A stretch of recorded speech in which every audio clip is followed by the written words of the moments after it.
Great. It's 4:05 and we do not want to extend to even a minute more because who we have with us is a very, very inspirational leader in the HR domain, Samik Basu. A very good afternoon to you, sir, and a very good afternoon to all our viewers, to all our members, to all the keen listeners who I had a privilege of meeting a couple of them a week back, and there is some very good feedback, observation that I have from all of you. Thank you so much for your warm appreciation of the season 4 of HR Speak. And as you tune in today, we will learn a lot in terms of how the HR space has evolved in over 3 decades now from the experiences of Samik. Samik joined the Aditya Birla Group as Chief Human Resource Officer of Hindalco Industries Limited in October 2015. During the last 6+ years, he has focused on building a talent pipeline, enhancing capability, evolving the culture to be more open, inclusive, collaborative, and meritocratic in line with the evolving business plans and priorities. Prior to this, Samik was Vice President and Chief Human Resource Officer for PepsiCo India region. His career as an HR professional encompasses 32 years of enriching experience in strategic business partnership, change management, employee relations, organization design, diversity and inclusion, and leadership development. He has been a member of Asia Pacific Talent Development and Organization Effectiveness Council of the Conference Board. A postgraduate in human resource from XLRI Jamshedpur, Samik started his career with VIP Industries Limited as a management trainee. He joined Unilever in 1993 as an HR generalist and assumed position of increasing responsibility during his 8-year stint with them. He is a sports enthusiast and is fond of hiking, traveling, swimming, and playing cricket and badminton. Thank you for joining us, Samik. Why not know from you more about you, what I did not mention in your introduction?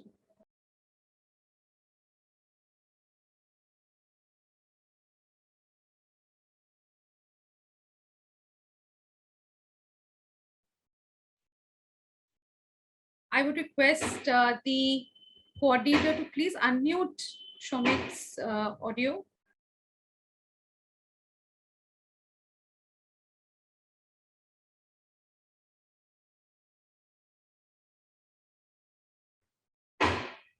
Coordinator, please unmute his audio.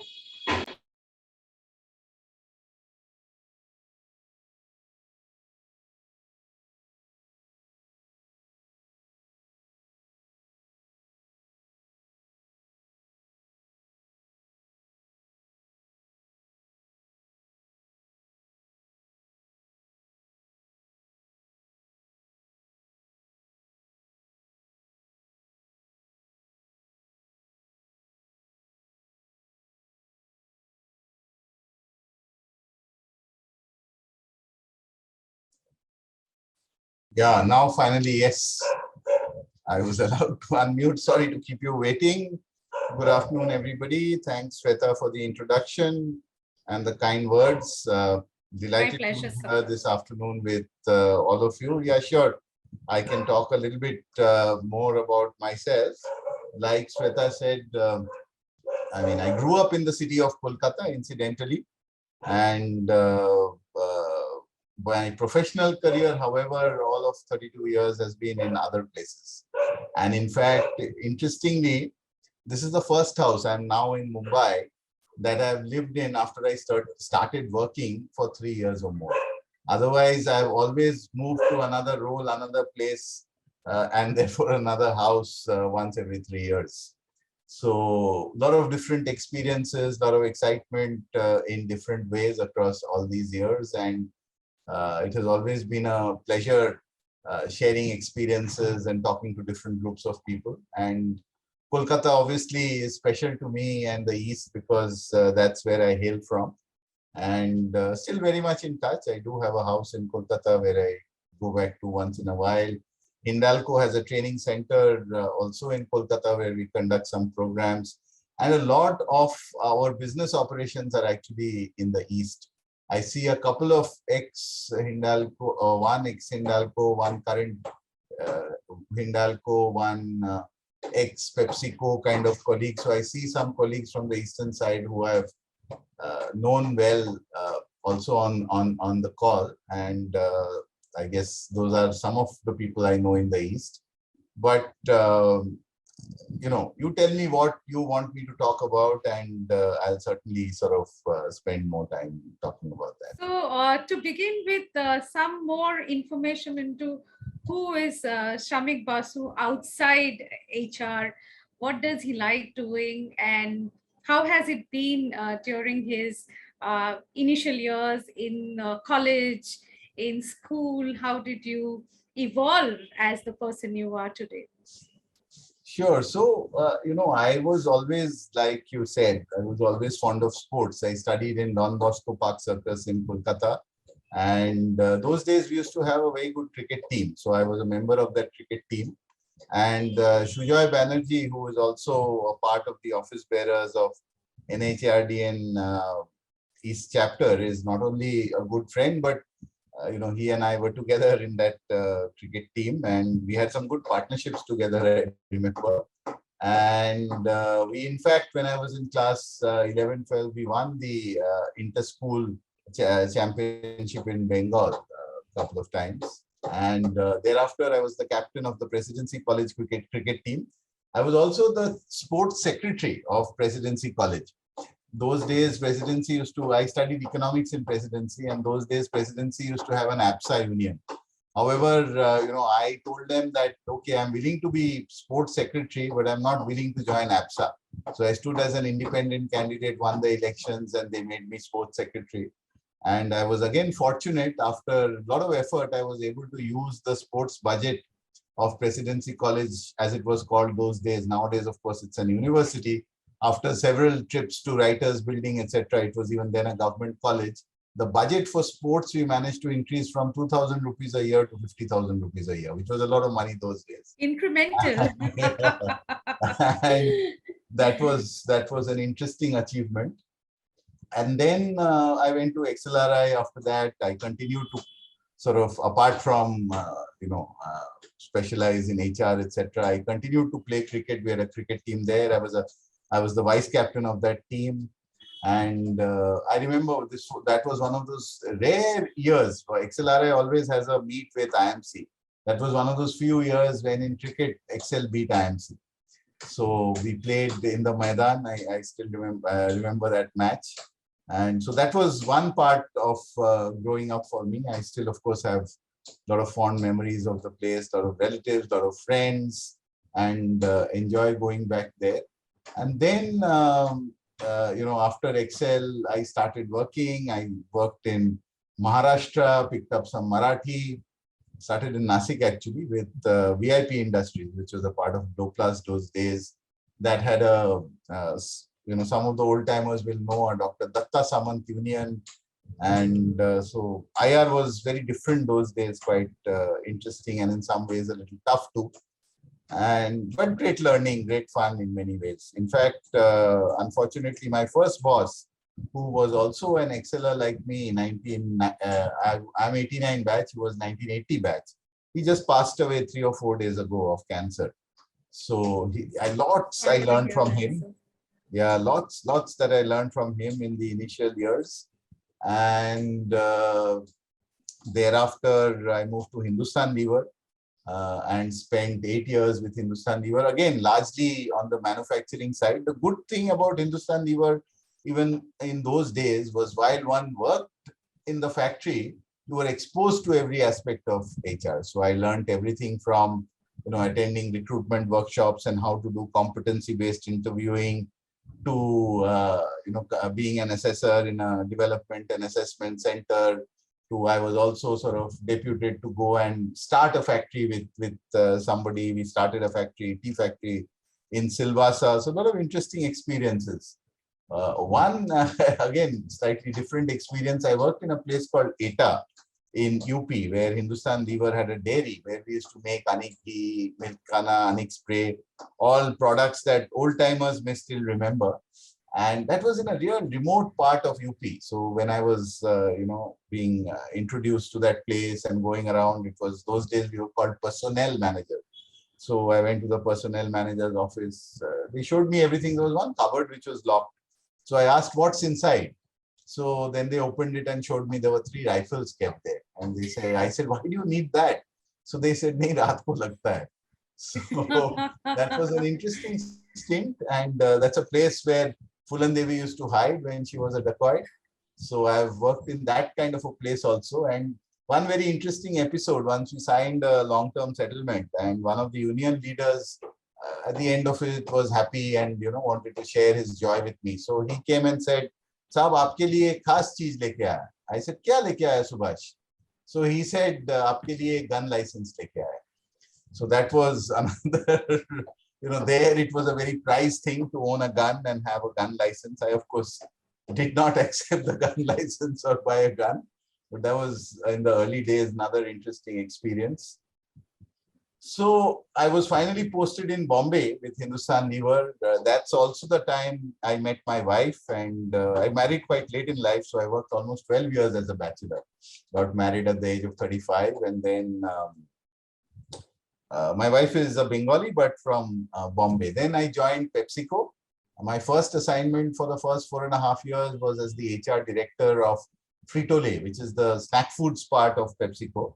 And those days, Frito-Lay was small, but growing very rapidly. So a lot of learning, a lot of experimentation, a lot of work on stuff like visioning, stuff like setting the culture, a lot of capability building, huge amount of hiring, setting up new plants, expanding sales and distribution to the whole country. So that was interesting. Then, PepsiCo decided to send me outside India. So I went to Hong Kong. That was yet another chapter in life, learning how to, adjust to a new culture, new ways of working. And the market was fairly large. So it covered everything from Australia, New Zealand, all the way up to India, China. So I used to travel like crazy those days. And I had a very small department, but did some interesting work, including starting a program called the Asia Leadership Academy, which was for high potentials. And we partnered with the Hong Kong University of Science and Technology to do that. So that program with great success. Many of the leaders of PepsiCo today, and even a lot of leaders outside, have actually gone through that program. That program continued for a very long time, for I think at least 10, 12 years, even after I started it. I was in that role for about 3 years. So that was interesting. And of course, other surprises. First time I went and somebody said, "Shall we meet for dinner?" I said, "Sure." And they said, 6 o'clock? I said, "Dinner, 6 o'clock?" Then I learned that, okay, their dinner is at 6 o'clock. So like that, many other learnings. Then when I went to Malaysia, for example, and you were conducting a training program, I learned after some initial, surprises that their people will answer only if you point a finger at them and ask them to speak up. Because that's how they are taught, that speak only when you are spoken to, kind of a thing.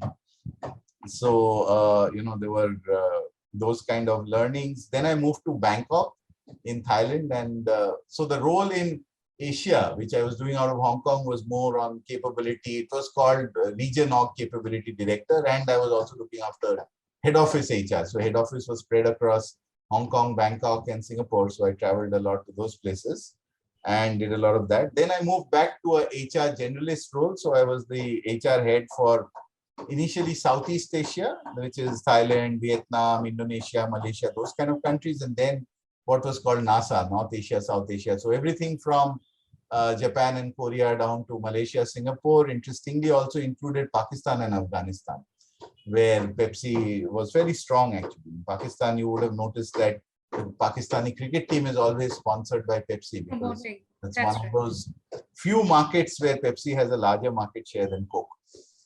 Middle East, that's also true, and Vietnam also, that's true. Anyway, So did that for about 3 years in Hong Kong, 3 years in Bangkok, then came back as the VP HR for PepsiCo India, which was both snacks and beverages. Did that role for about 4.5 years, and then moved into Hindalco. What is different about Hindalco is obviously the scale. Hindalco, many of you may not know it, but some of you obviously do because you worked in Hindalco. Hindalco's revenue last quarter was 50,000 crores. So, which means that at that rate, Hindalco is more than a $25 billion company. Hindalco's EBITDA this year will be anything between $3.5 and $4 billion by the time the last quarter is closed. So it's a huge company. In India alone, we have about 55,000 people coming to work every day. But of course, out of that 55,000, 54,200 count to our plants and mines. 800 people work out of offices, of which about 500 are sales and 300 are HO people. Sales is small because essentially this is B2B sales. Most of my life, of course, as I said, I worked in FMCG, so there it's all B2C. So I've seen both kinds of selling, and today I live in Bombay. We have very young children. My wife, as I mentioned, is from Bombay, but our kids are all of 11 and a half years old. They're twins, a boy and a girl. We also have a dog. Enjoy spending a lot of time with them. And also professionally, I do stay connected and contribute wherever I can in my own little way in various local chapters, etc., etc. And even within Aditya Birla Group, beyond Hindalco, there is a lot of stuff I do.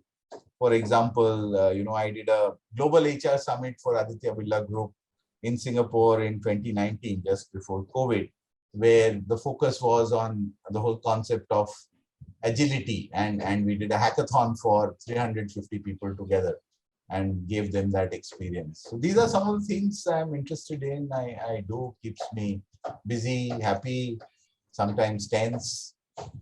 So That's tell me great. what you want me to talk more about. Great to know that. Great to know that.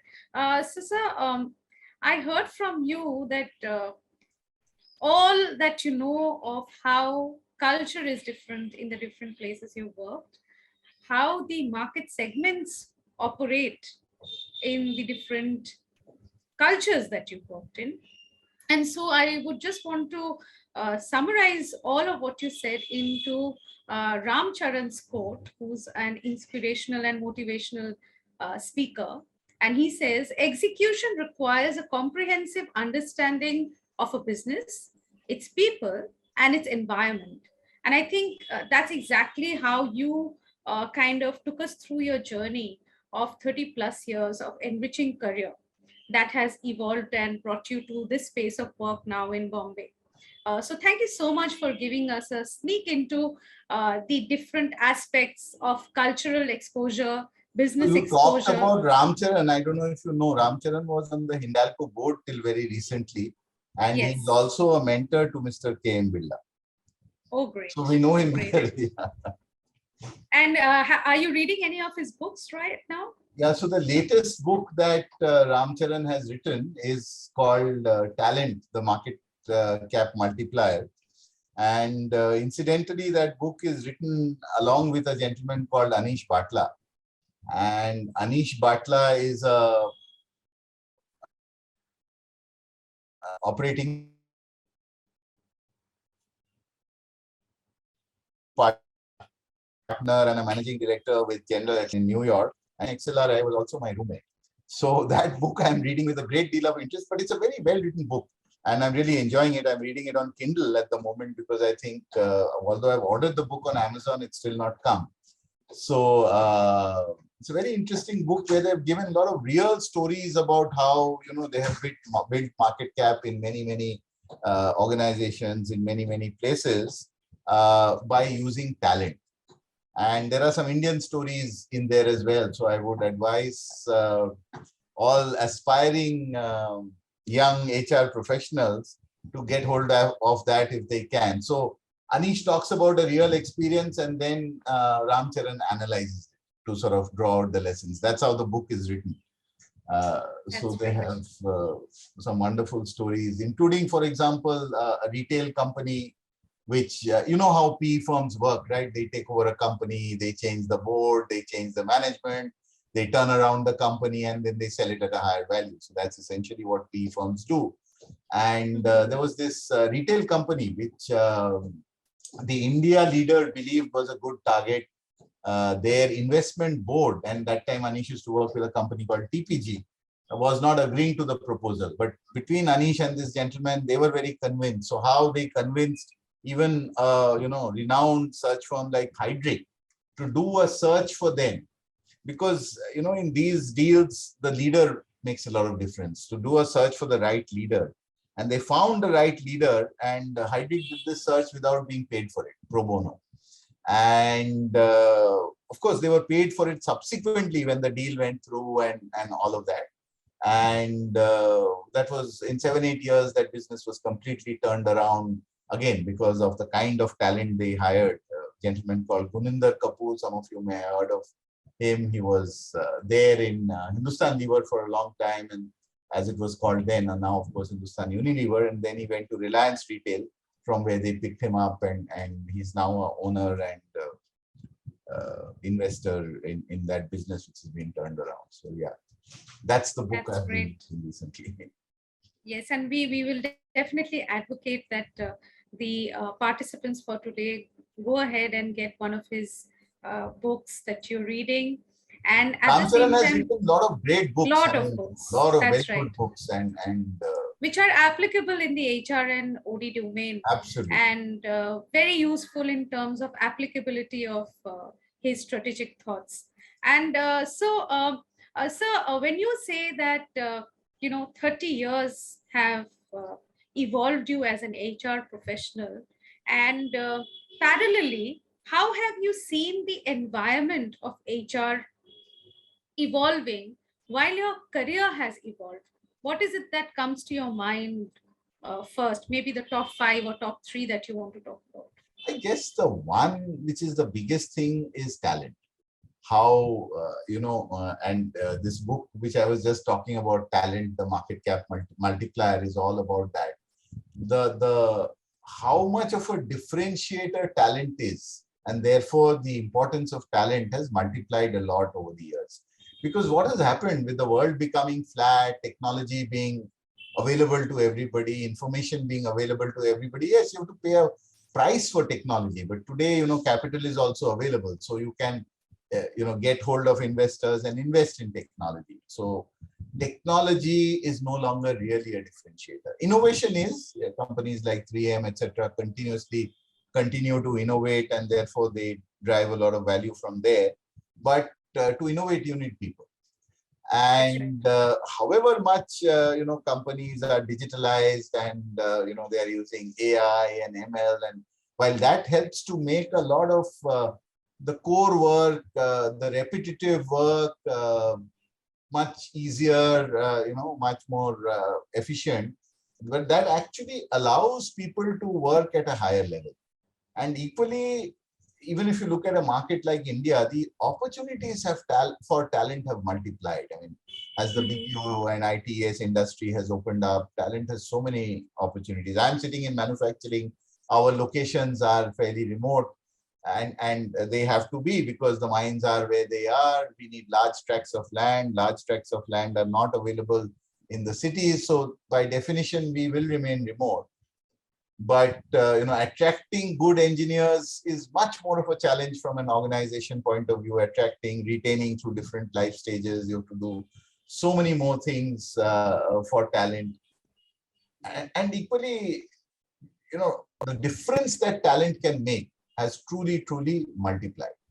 I mean, if you look at the organizational pyramid, you can sort of break it up into two. If I layer it into sort of 4 layers, I would say there's a layer at the bottom which does the daily management of operations, etc. The next layer is probably doing a lot of continuous improvement, problem solving, making sure that the engine is running. The top 2 layers have to be focused all the time much more on value creation and let us say capability building, culture evolution, that kind of work. And that is possible. You can really empower and delegate that work completely to the bottom two layers. And with that, now, while the people at the top are supposed to do value creating work and capability building work and let's say talent development work and culture evolution, people are not used to doing it. So getting the right leaders who will focus the organization on that, and in today's world, in the VUCA world that we live in today, you have to do the short term and the long term together. You cannot say that first I will do the short term, then I'll do the long term, or long term is very important, short term can suffer. No, you have to do everything together. Otherwise, forget being successful, you will not even survive. And therefore, that kind of a model where you have the right talent at the top becomes very, very crucial. And that's where, a lot of HR effort has to go in. But equally, what that means is two things. One is HR must truly be able to deploy technology to even manage its own work at the bottom. Very often, I have seen that our own HR people don't like to give up what they have been doing traditionally. Therefore, they make it more difficult to deploy and adopt technology to do routine work. And because there is effort required to learn new things and do new things, there is resistance. Like with all change, I mean, our own HR folks are also resistant to some of this change. But as HR leaders, as business leaders, we have to drive that change. And along with that, we have to find those right people who will then drive value for the organization. So that to me is, and I'm not the first one to say it, enough and more people have said it, is the key job that business leaders have to do today, which will make a business successful or not so successful in the medium term. Doesn't matter which sector you're talking about, doesn't matter what kind of an industry you're talking about. Even a startup, while it is, I know startups are a lot about valuation and sometimes therefore they are very short-term focused, but they do have an eye on the medium term. The value will not happen only by focusing on what you're doing today. You have to grow fast. To grow fast, you have to look at the future opportunities. You have to build tomorrow's organization today. Talent is a big differentiation even in a startup. So that's the big one. I think if there is one thing, the rest are all lead into this.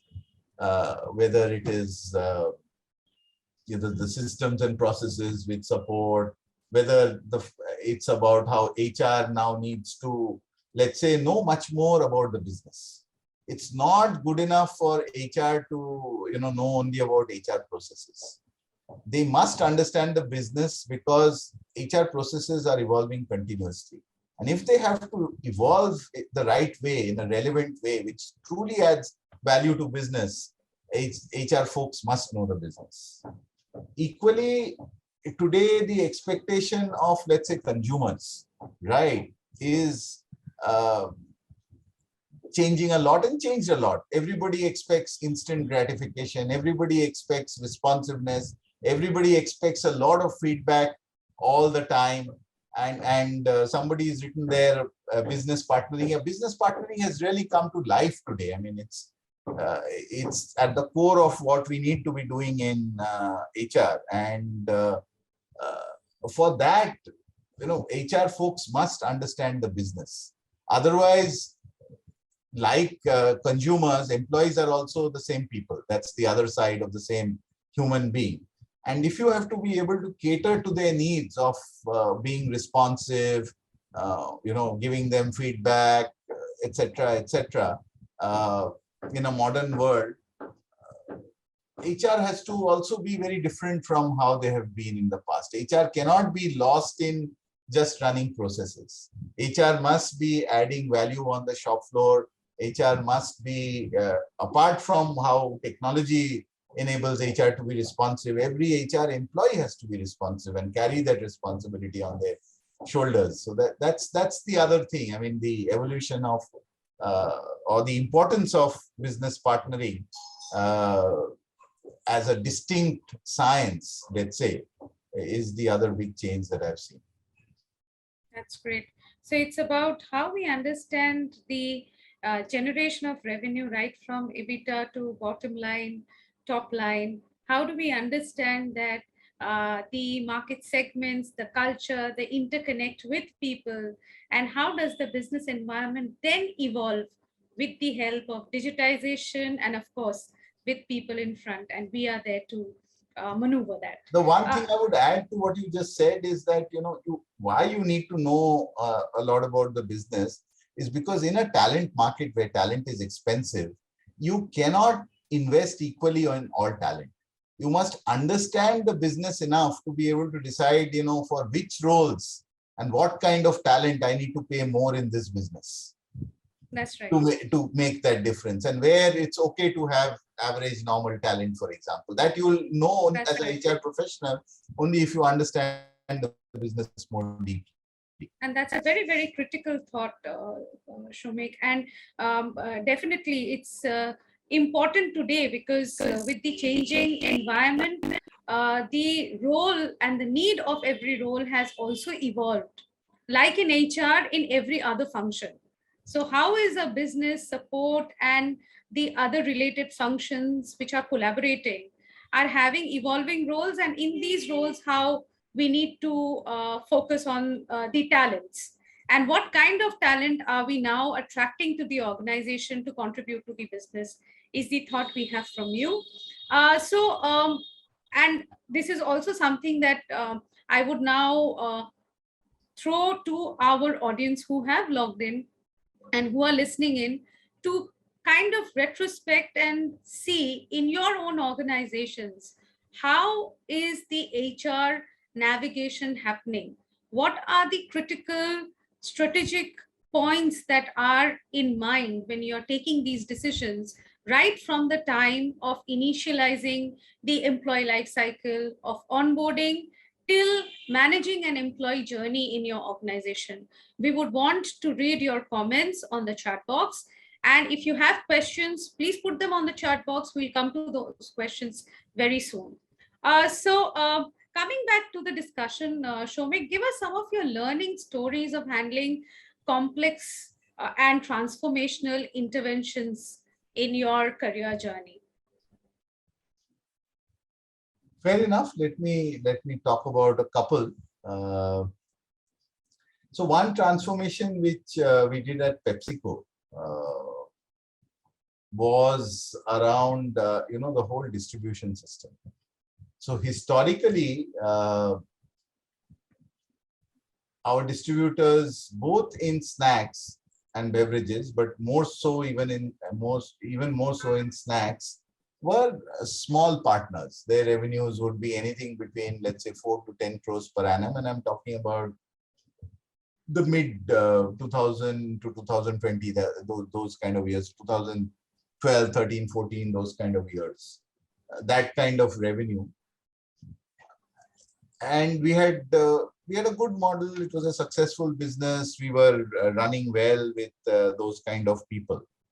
But we did see, and this was a lot of it was driven by Shiv, who was our CEO at PepsiCo those days, Shiva Kumar, who some of you may have heard of. He has worked with Nokia, etc. in the past. Incidentally, he's the strategy head of Aditya Birla Group at the moment. And the whole this thing was that the trend was that some of the better companies and good companies were moving to much larger distributors. Why? Because with these small partners, and being fragmented, it was becoming increasingly difficult to reap the benefits of digitalization. And if you really wanted to digitalize, then you needed much more capable, much bigger partners who could invest more, who could hire the right kind of people, who could put in the right systems and processes. And that, digitalization obviously would eventually lead to a lot of productivity. And after a lot of debate, discussion, etc., we decided that, we will do that switch in Pepsi as well. And because scale was what was important, we decided that we'll do it by combining snacks and beverages together. So we piloted in one of the geographies, like you would do with any such change. And it was interesting that how much we learned during that pilot. It was nowhere near as easy as we thought, because we had a whole system which had grown up over so many years. Uh, we had thought that finding the right partners, training them, communicating to them, parting with the existing distributors, or having some of them, kind of integrate with the larger distributors who we were appointing would be the big challenge. But as we sort of went through the process, we found that the biggest resistance was internal. There were so many skeptics internally that managing them became the biggest challenge. And of course, once we realized that, then we sort of changed tack. We worked on a lot of internal communication, change management, conviction building, involved people in a different way, showed people how their careers would evolve as a result of this change, etc., etc. And eventually, by the time I left PepsiCo, we had done a large part of this change. Subsequently, of course, PepsiCo sold its bottling business to the largest bottler. So then snacks and beverages got again separated. And however, I think they still work with much larger distributors and much more automated and digitalized than they used to. So this was one very interesting experience on the sales side that I went through. Another one is currently live. It's at Hindalco. And this one is, at our oldest site, Renukut. Renukut is in eastern Uttar Pradesh. It's where Hindalco started way back in 1958. And a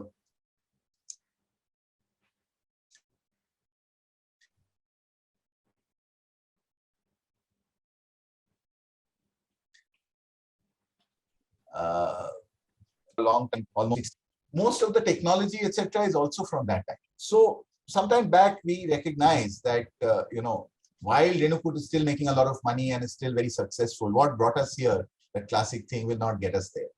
And we need to sort of, look at Renukut very, very differently. So we worked with a partner this time, and we worked with an external partner. And we set about working with the people at Renukut on how to make Renukut as a site. Renukut is fairly large. It has about 14,000 employees, huge amount of revenue. And it's an end-to-end aluminum manufacturing site, in the sense that aluminum manufacturing has 3-4 critical processes. All of those plants exist there. So it's really a large integrated complex. And so any change is not easy. So, the beauty about this intervention was how holistic it was. So we looked at everything from, shop floor operations to how capability is built, to what kind of culture we need in our colonies. How do we make life in the colonies also equally exciting, to what do we need to do for the ecosystem, people who live and maybe survive on the basis of the large industry that we have there. We looked at everything holistically. And the other critical thing in this was, right from the beginning, we involved everyone, including not just our workers, but contract workers. So we used a technique called LSIP. Some of you may be familiar with that large-scale interactive process, where we had workshops with 1,000 people at a time over three days. And at the same table, and these kind of things were unknown in what was historically a more hierarchical culture.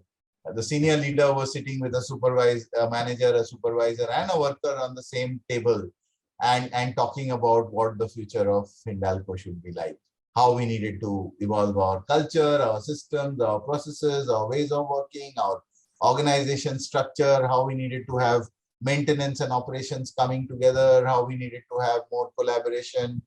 A lot of known techniques were also used, like TPM and so on. But all of this combined has been a very interesting experience, where we have realized that if you systematically run transformation at even a very large and old site, it can make a huge difference. Of course, you have to do it planfully. And yes, Shubhabruto, design thinking can be a great aid. And in this intervention, design thinking was indeed used.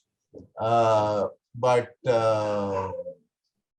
we've been able to make huge progress. So I was there in Renukut not so long ago, and I was amazed at how now operations and maintenance people, even workers, are working together. The number of innovations they're all contributing to. So there was one day they wanted to, in the evening, show me all the innovations they have done, and they had fixed it at 7 to 8, and after 8 was supposed to be dinner, and they had made stalls, etc. I was walking around, and there were so many good ideas, and people were so passionate that I kept on listening to them till 11, and I had dinner after 11. So some amazing change that I saw there.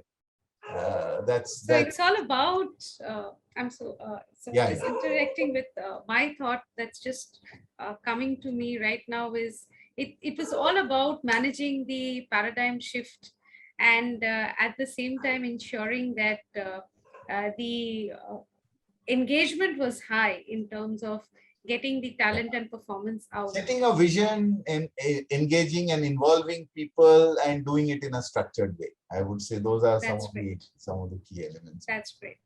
So getting it now, moving on to some of the thoughts from the viewers of today.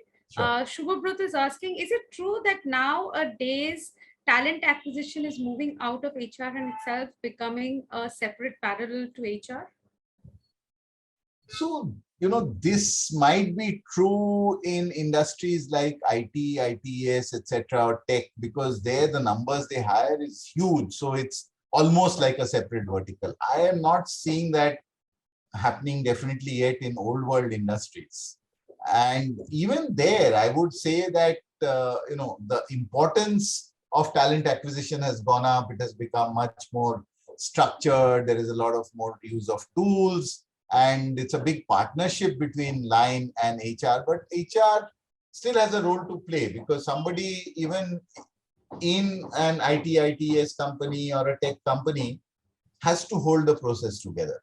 So, and there is a lot of synergy in keeping that with HR, because what is recruitment? Recruitment to a large extent is about systematically identifying the right talent. Now HR does that through the life cycle of an employee. You do that when you're doing performance management. You do that when you're doing training and development. You do that when you're moving people. So there is a lot of synergy in my book.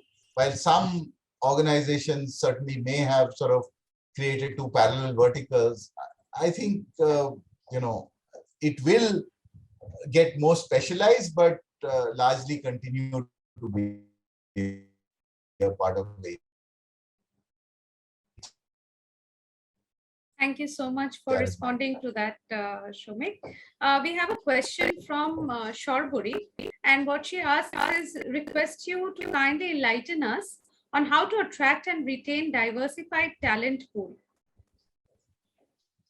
I guess you have to have your own strategy. I can tell you a little bit about what we are trying to do at Hindalco. And obviously, in a traditional company like Hindalco, it is not easy. So when I started in 2015, our gender diversity in management was less than 3%. Today, after 5 years of effort, it's at about 7%. But primarily how we have driven it, because we said we don't want to hire a lot of people from the outside and make our numbers look good. We want to have diversity at the core, which is in our manufacturing operations, mining operations, on the shop floor. And parallelly, we were also upping the intake of campus hires. So in the last 4 years, we have hired more than 700 people from campus, and more than 30% of them are women.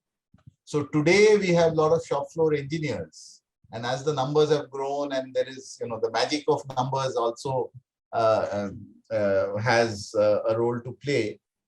Definitely we are getting better in that area. So for us, 3 to 7% also in absolute numbers is quite a large number, because we have more than 4,000 managers. But it's not enough to just hire the people. I think that's just the first step. If you have to keep them motivated, get the best out of them, I think there you have to do many more things. And many more things, as in, the obvious things like gender sensitization through training and communication, incentives for managers who work well with, gender diverse managers, for example. And right now I'm talking about gender diversity. There could be many other forms of The diversity. diversification. Yeah. But everything requires training and discussion, because it's not the way people were used to working. It's not even the way they are necessarily living their personal lives. There have been managers who have told us in conversations that I wouldn't allow my daughter to work on the shop floor. Why are you getting engineers on shop floors like ours? So there are issues like that. Then there are some very basic issues, things like prevention of sexual harassment, etc. You have to be really strong on that. So I'll tell you a couple of examples. So for example, I mean, we have a complete zero tolerance policy on that. So there was a case where a union leader had harassed a woman, not an employee's wife in the colony. And that union leader happened to be supported by a political party and incidentally had connections all the way up to the chief minister of the state, who had spoken to us that, elections are coming and we have to manage the situation, etc. But we were very firm, and we expressed our sympathies to the gentleman and the cause and all of that. But eventually we did terminate that person. Similarly, there was another gentleman, this time a management staff, who happened to be related to a chief secretary of a state. And he harassed a young woman, and he was brazen about it. He would write letters saying, you don't know who I am. It's like you either fall in love with me or I'll, do what, I'll use my powers to sort of make you fall in line types. Again, there was a complaint, investigation. We spoke to the chief secretary and we terminated the guy. So there are some basic things you have to do. Those are basics, nothing more than that. But those are important because it gives messages to people that, you mean what you say. And you are truly trying to create a place which is safe to work. Even contract workmen who are women today feel, bold enough to complain, because they know that we will take it seriously and take action, as we have in some cases. So at the physiological level, it's a lot about that safety. Right. But at a psychological level, that's where it starts getting harder, apart from the gender sensitization. And in some ways, you have to sensitize the young people also, that, older people also have reasons for being the way they are. How do you sort of, just as they have to be inclusive, how can you be more inclusive with them? Because then it becomes a two-way process and makes it easier. So we've done some work around that. And the toughest one is that ensuring that in a country like ours, managers, many of whom are men with a lot of experience, do take the women talent who are good seriously and give them the right opportunities. They do not give them, sidey work or unimportant work or desk work instead of giving them shop floor work. So it's all work in progress in our case. Not easy, not impossible is what I would say. It requires a lot of focus, work, effort over the years, but can be done. You can have a very diverse workforce, even in a large manufacturing traditional company, if you are at it. Thank you so much for responding to that, Shumik. Shubhabrata has another question. How much employee engagement bring good marks in retaining value employees?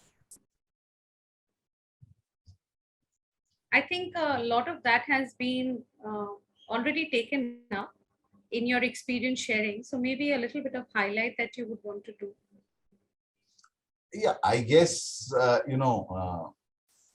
different strokes for different folks finally. And the more valued employees and different organizations do it differently, but everybody today has some kind of a talent pool, an inverted L from the 9-box mapping of talent, etc. Or in companies like ours, we also need a lot of technical specialists, and we pay special attention to them as well and their careers. We have a separate technical career path, for example, at Hindalco. And you have to pay special attention to those people. So if average talent, your compensation benchmarking is at median, you may need to do 75th percentile for your top talent.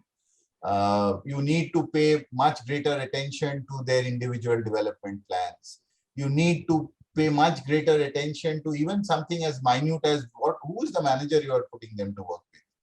Because the manager finally is the key determinant of the everyday life of an employee. So all of these things we do look at, but yes, engagement is at the core. Without engagement, valuable employees will leave you because, and right now, as they are all saying, we are in the midst of the great resignation. So you have to be all the more careful. But even otherwise, I think you have to treat your valuable employees differently. You have to do development for all. You have to focus on employee engagement for all. But a few more valued employees, you have to treat a little differently. Thank you so much, Samik. And definitely different strokes for different folks as we speak. Moving on to something about you. What motivates you daily? May you kindly share some insightful thoughts. This comes from DP Roy from ITC. Yeah, I guess that depends on a person's personality. But for me, to me, enabling an organization success, a team success, some individual success gives me a lot of joy. And fortunately, in my work, there's a lot of opportunity for that. The kind of role I'm in, the kind of work I do. But I do specially focus on that and try to, find those people who are open to, developing, open to new learning, open to being helped, and try to work with such individuals, such teams, such parts of the organization. And when any of them succeed, whether it's a team or a department or an individual, I get great joy. So that gives me a lot of satisfaction.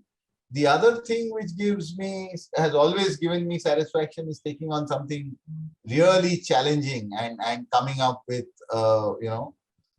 something that is differentiated, which helps to address that issue. So that's perhaps in my DNA, I enjoy doing that. Those would be a couple of things. Thank you so much, Shomik. Debu Sri Das has asked you to suggest ways in which inclusion can be integrated between the younger and older generation, like you said a little bit earlier.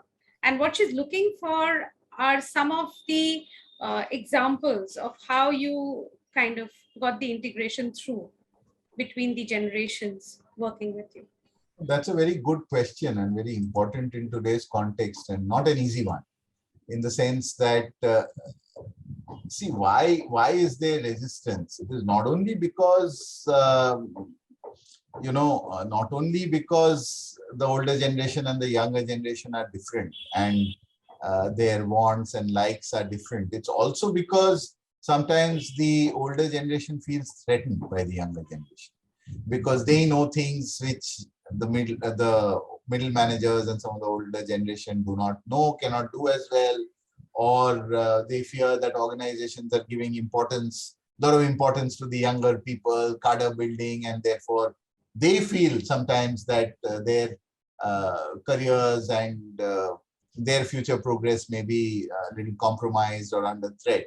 So I guess the first thing is to create a safe environment for your existing people and let them know that the organization focusing on young people, or they focusing on young people, is actually how it is going to help both the organization and them.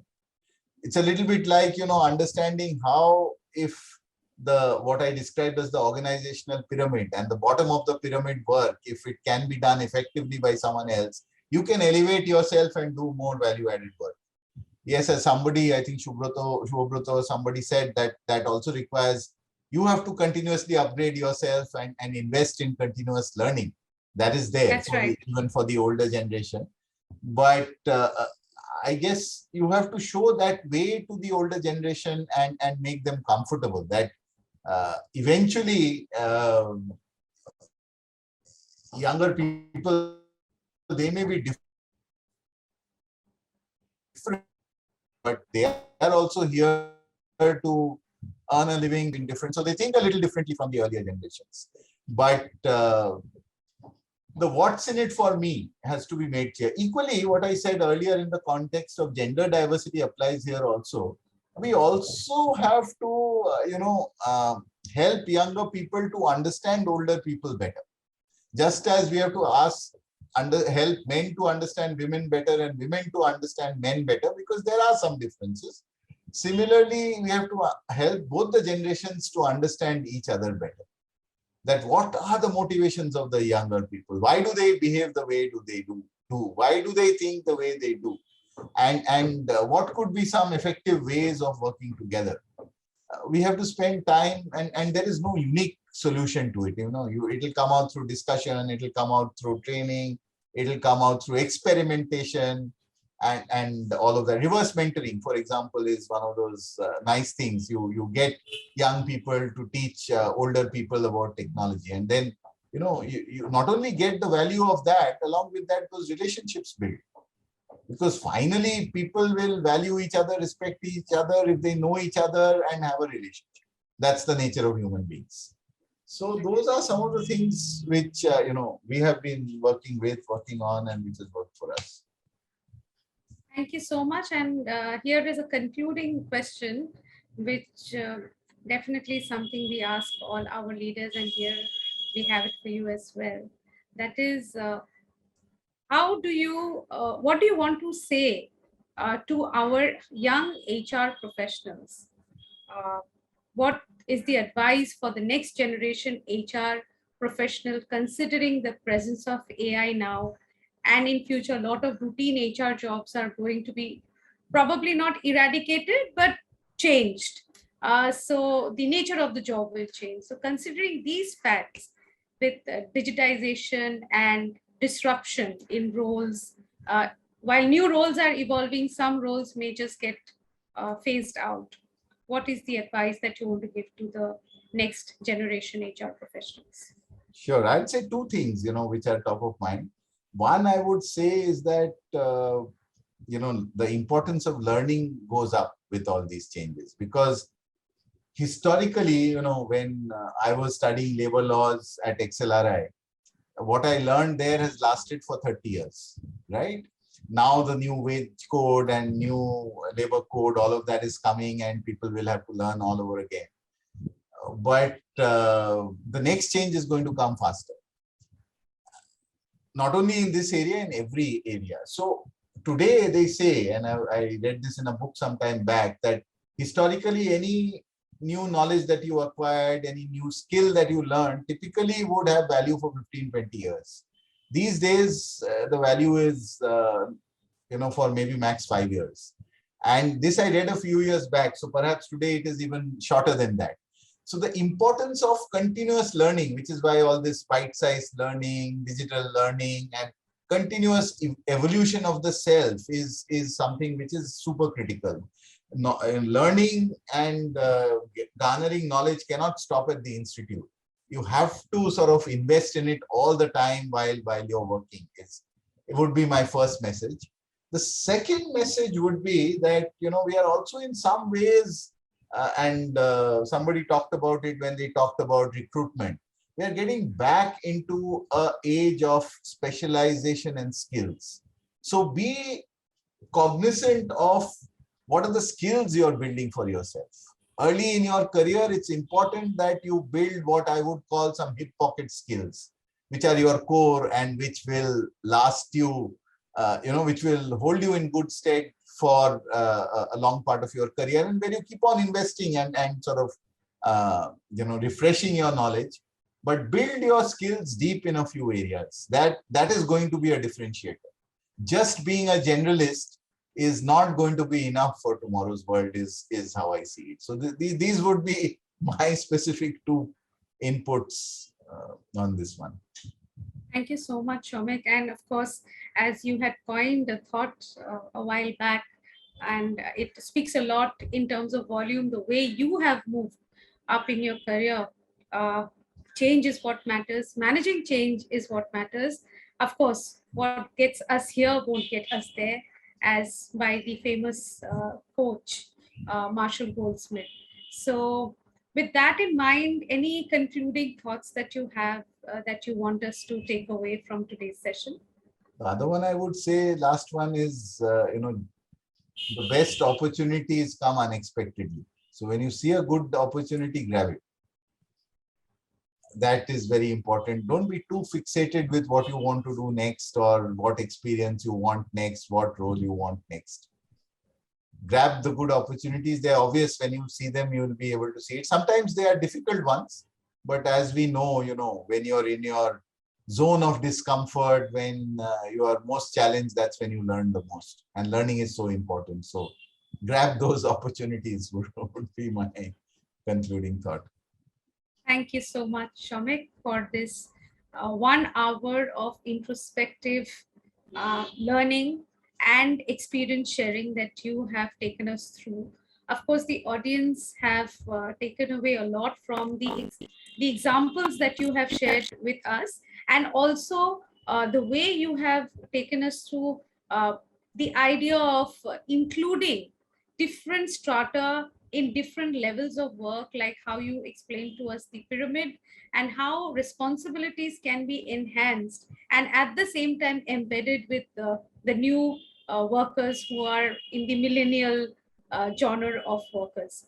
So with that in mind, Shomik, thank you so much for today's 1 hour. And we look forward to engaging more with you. If there is a LinkedIn uh, posts that you have, if there are podcasts that you have, we would want to sign into that and listen into you more and more. The NHRD forum will share it with the members, and your videos, podcast, any kind of sessions that you hold will also be shared among the NHRD members. Thank you so much for today. Have a great evening. Thank you to all our audience and participants for today, for sharing your thoughts, asking questions, helping us enriching the session to more of what is in it for you. With that in mind, have a great evening. Bye. Take care. Thank you. Thank you for the opportunity. All the best to all the participants. And thank you for those wonderful questions as well. Thank you so much, Shamik. Have a great evening. Bye, everyone. Bye.